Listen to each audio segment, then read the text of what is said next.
আসসালামু আলাইকুম প্রিয় খামারি ভাইরা, দেশ এবং প্রবাস থেকে যারা আমার ভিডিওটি দেখছেন সবাইকে আমার ভালোবাসা এবং শুভেচ্ছা। আবার চলে আসলাম আপনাদের মাঝে নতুন একটা ভিডিও নিয়ে। আমার কুরবানির সব গরু বিক্রি করে দিছি, এই জন্য আপনাদের ভিডিওতে আসা।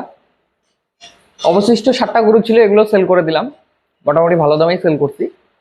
সকালে 3টা গরু নিয়ে গেছে, আর 4টা আছে, এগুলো কালকে নিয়ে যাবে। এই যে এই 4টা। তো গতবার আপনাদের প্রথম ভিডিওতে যখন দামের ধারণা দেই নেই, অনেকে বলছিলেন যে ভাই দামটা জানাইলেন না। দাম জানাইছি, পরবর্তীতে যখন আপনার দাম জানাইলাম লাভ সমেত, তখন আবার অনেকে আপনার এই লাভের কথা বললে অনেকে আসলে জিনিসগুলো অন্যভাবে নেয়। তো আজকে প্রফিট নিয়ে কোনো কথা বলবো না, তবে গরুগুলো কি দামে কেনা ছিল, কি দামে বিক্রি করলাম আপনার একটু জানাই দেই। আমার কিন্তু ওই গরুটা যখন আনি আপনাদের ভিডিও দিছিলাম, এইটাও ভিডিও দিছিলাম, কত নিছিলাম আপনারা যদি পূর্বে ভিডিও দেখেন তাহলে বুঝতে পারবেন। এখন আর বলবো না, মানে এখন বলবো না কেন, অনেক কারণ আছে, কারণ গরুগুলো এখন হাটে তোলা হয়নি। তারপর এইটাও যখন আনি দামের মানে কত নিছিলাম এবং কতদিন আগে নিছিলাম আপনারা দেখছিলেন। এইটাও কত নিছিলাম, কতদিন আগে নিছিলাম আপনারা দেখছেন। এর সাথে আরো 3টা গরু ছিল। এখন স্ক্রিনে যে গরু দুইটা আমি দেখাইলাম, এই 2টা গরু আরেকটা ভিডিও করি নাই, এই টোটাল 3টা নিয়ে গেল। তো আমার এই 7টা গরু, আগের গুলা বাদ, এই 7টা গরু আমার টোটাল কিনা ছিল 4,34,000 টাকা। প্রত্যেকটা গরু যেদিন আনা হয় ভিডিও দেওয়া হয়েছে, ভিডিও দেখলে আপনারা বুঝতে পারবেন যে গরুগুলা কত কিনা হয়েছে। হিসাব করলে দেখবেন 4,34,000 টাকা টোটাল আসবে, মানে গরুগুলা যে কিনা হয়েছিল যে দাম দিয়ে। এই 4,34,000 টাকার মধ্যে, তার মধ্যে ওই পাশের 2টো গরু আর ওই কালো গরুটা, এই কালো গরুটা, এগুলো প্রায় আমার খামারে থাকলো 3.5 মাস বা 4 মাসের কাছাকাছি আর কি। এই গরুটা আর ওই 2টো গরু। আর এই গরুটা তো 2 মাসের একটু বেশি, 2-1 দিন বেশি হয়েছে আনার। এবং আরো যে গরুগুলো সেল দিলাম, মানে নিয়ে চলে গেছে যেগুলা, ওগুলো 2 মাসের একটু বেশি হয়েছে আনার। তো টোটাল আমি গরু পাললাম 4 মাসের কম, কিছু গরু মানে অর্ধেক গরু 4 মাসের কম, অর্ধেক গরু 2 মাসের 2-4 দিন বেশি। এভারেজ করলে দেখা যায়, যেহেতু অর্ধেক 4 মাস পালন করছি, অর্ধেক 2 মাস, তো যদি আমি 3 মাসও ধরি, আমার টোটাল গরু কিনা ছিল আপনার 4,34,000 টাকা। আমি গরু বিক্রি করছি 7.5 লক্ষ টাকা, 7টা গরু। এগুলো গরু অত বড় গরু ছিল না, ছোট মানের গরু ছিল, কাজে এগুলোর দামগুলো ছোট ছোট। এভারেজে মনে করেন যে 1,17,000 টাকা পড়লো, যেহেতু 7টা গরু 7.5 লক্ষ।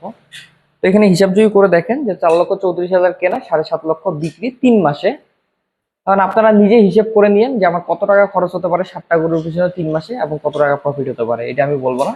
তবে আমি আপনাদের একটা ধারণাই দেই, এই কুরবানিতে আমি যে গরুগুলো বিক্রি করলাম, আমি কালকে হিসেব করছিলাম যে আমি কত টাকার গরু বিক্রি করলাম। তো হিসেব করে আমি দেখলাম, আমি যে দামে গরু কিনেছি অলমোস্ট কম বেশি ডবল দামে বিক্রি করছি। মানে কম বেশি আমি যত টাকার গরু কিনে রাখছিলাম, আমি 9টা গরু রেডি করছিলাম আপনাদের বলি, কুরবানির জন্য মাত্র 9টা গরু রেডি করছিলাম। 9টা গরু আমি প্রায় কেনা দামের ডবল বিক্রি করছি। এতে আমার খরচ হয়েছে, ফ্রি হয় না, কারণ আমার খরচ অনেক। আমি যে পালন করি একেবারে ঘাস ছাড়া, পুরোপুরি দানাদার নির্ভর, তো আমার খরচ আছে অবশ্যই। খরচ করি বলেই আমার গরুগুলো এই পজিশনে যায়। যদি খরচটা না করতাম তাহলে কিন্তু আমার গরু এমন ফ্যাটেনিং হইতো না, আর ফ্যাটেনিং না হলে দামও এত ভালো পেতাম না। যেমন আমি উদাহরণস্বরূপ, আমি 3টা গরু কিনছি, আমি বিকেলবেলা গরুগুলো নিয়ে আসবো, আপনাদের তখন দেখাবো। 3টা গরু আমি কিনে রাখলাম, এগুলো আমি কুরবানিতে বিক্রি করবো, এগুলো আমি রাখার জন্য কিনিনি, কুরবানিতে বিক্রি করবো।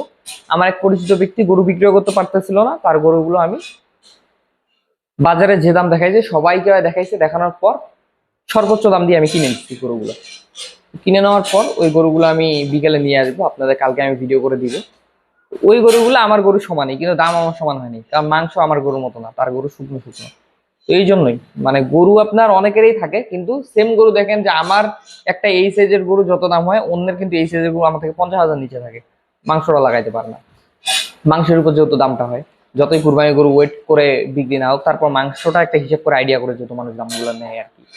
তো মোটামুটি হিসেব করে দেখলাম, মোটামুটি একটা ভালো দাম পাইছি। প্রফিটের হিসাব তো আজকে বলবো না, ওটা আপনারাই হিসাব করবেন। তো আল্লাহ দিলে এইবার যে দামটা পাইছে আলহামদুলিল্লাহ। সারা বাংলাদেশে কুরবানি গরুর যে দামটা আছে, আমি মনে করি, অনেকে বলতেছে লাভ নাই, অনেকে কান্নাকাটি করতেছে লস লস লস, কিন্তু আমি মনে করি সারা বাংলাদেশে যে দামটা আছে, এই দামে পৃথিবীতে কোনো খামারের লস হওয়ার কথা না। কোনো খামারি যদি লস করে তাহলে বুঝতে হবে সে আপেল মালটা খাইয়ে মানে আপনার লালন পালন করছে, আর নাইলে সে কোনো মানে জানে না সেই বিষয়ে, মানে এই সেক্টরে তার কোনো ধারণা নাই, জ্ঞান লাভ না করে এই সেক্টরে চলে আসছে, এই জন্য এই অবস্থা। আর যারা বুঝে শুনে আসছে অবশ্যই এই সেক্টর প্রচুর লাভ করছে এই কুরবানিতে। কারণ এই কুরবানিতে যে দামটা পাওয়া গেছে, আলহামদুলিল্লাহ আলহামদুলিল্লাহ আলহামদুলিল্লাহ, আমার পক্ষ থেকে আমি খুব ভালো দাম পাইছি। গতবার মানুষ বলছিল দাম নেই, গতবার আমি ভালো দাম পাইছিলাম। মূল কথা, আমি এই পর্যন্ত যতবারে ভাই কুরবানিতে গরু বিক্রি করছি আমার খুবই আনন্দ লাগে। এর কারণ হলো কুরবানি ছাড়া গরু বিক্রি করতে হয় আমাকে 28,000 টাকা মন, কুরবানি আসলে 32,000 টাকা মন পাই। আর কি লাগে, 4,000 টাকা বেশি পাই প্রতি মনে। এখন 800 টাকা কেজি কারো যদি না পোষায় সেটা তার ব্যাপার, কিন্তু আমার প্রচন্ড ভালো লাগে। কারণ 800 টাকা কেজি, যেখানে বাজারে মাংস 7 থেকে 750 টাকায় পাওয়া যায়, 800 টাকা আপনি খামারে বসে বিক্রি করতেছেন। মানে আইডিয়া আর কি, আইডিয়া ধরে, এর থেকে আর কি চাই, যথেষ্ট। যাই হোক, নতুন যে গরুগুলো আনবো আপনাদের দেখাবো গরুগুলো কেমন হইলো।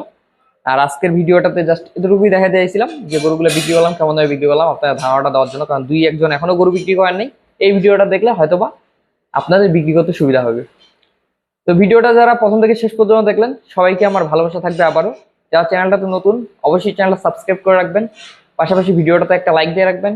সবাই ভালো থাকবেন, সুস্থ থাকবেন। আসসালামু আলাইকুম।